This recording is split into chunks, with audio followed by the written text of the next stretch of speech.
today I am doing a results DB kind of study session.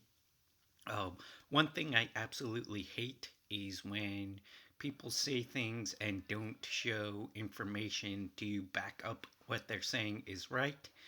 And in my contest selection video where I went over the different types of contest selections and how you should be playing each contest selection, um, I said that um, larger stakes fields you play closer to a cash game, um, and in I'm sorry, smaller fields, larger stakes you play closer to a cash game. In the lower stakes, really large fields, you have to play more contrarian, and this is where again I live in the lower stakes type players. I'm not a high stakes guy. So I don't have a ton of personal experience in the high stakes. I do view content from a lot of people who play in the higher stakes tournaments, and they were explaining that. And I just want to use results DB to highlight the difference. This is the slate from last night. This is the February 9th slate, and obviously there is using one slate as a sample size um, is going using one slate as a sample size. Clearly that's not large enough. I do like making this type of content, so I will be going back and doing more results DB study sessions for y'all. So we started here with the NBA 500K pull-up jumper with 100K to first. This was a $10 slate. $10 is like the maximum I will play type of tournaments I will enter. So this is the first place lineup. You will see here there are two leverage points um, below 10%. So he had Daniel House at 4.9% at 36 points. And he had Josh Hart at sub 2% put up 53 points. So he had two leverage points below 10% that won the tournament. Played a 37% Vucevic, which is fine when you have the two leverage points. But having those two leverage points that were below 10% or below were absolutely essential to playing the higher field entry games. Again, this is 58,000, so this is a massive, massive field. So you needed to get different in a lot of different spots. So if we go to the ownership here, um, we don't really see a lot of guys over like that 40% mark here. We have Jermaine Grant at 45%, and then it kind of tapers off. Um, Vucevic was only 37%. DeJounte Murray was 36%. John Wall was 30%. And then everybody else was like 20% or below.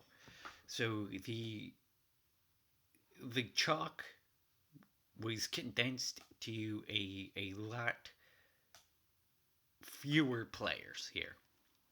Um, so now let's go to back to slate. No, I don't want to do this contest. X all this out here.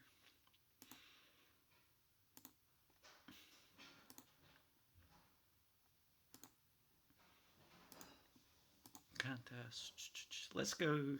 Let's go to the half court heave at the no. Let's go to the extreme high stakes here. Let's go to the $777 buy-in. 100K to first. Same top prize just a lot smaller of a field. Um, when we look at the winner of this slate, what we see here is he was able to play a Jermaine Grant at 57%. He was able to play a Sterling Brown at 36% and still win the tournament here. He had Kyrie Irving at 7%, and he had Daniel House at 1%. But the chalk condensed to a couple of players here, which is clear to see. In a massive field, it is much harder to win with Jermaine Grant being 50% owned in your lineup. But in a 573 person tournament, a really, really small tournament, um, you can get away with having that 60% owned guy, and you could still win your tournaments. Um, you don't have to go crazy with fading the chalk when the field is this small. So we see there were a lot of guys here. Vucevic was 50% owned. Grant, 50% owned. DeJounte Murray, 54% owned. Wall was 43% owned. So there was a lot of guys here in the high 40s to low 50% ownership in this tournament. And being that you're playing against less people, that is much, much, much more viable. Um, the winning score here for the $300,000 grand prize was 350, and if we go back to slate contest, and if we go back to the $10 slate, um, the winning score here for the $100,000 prize was 369. So typically you're going to see a lot higher score in these larger field tournaments because more lineups, more shots, more different combinations that can be made.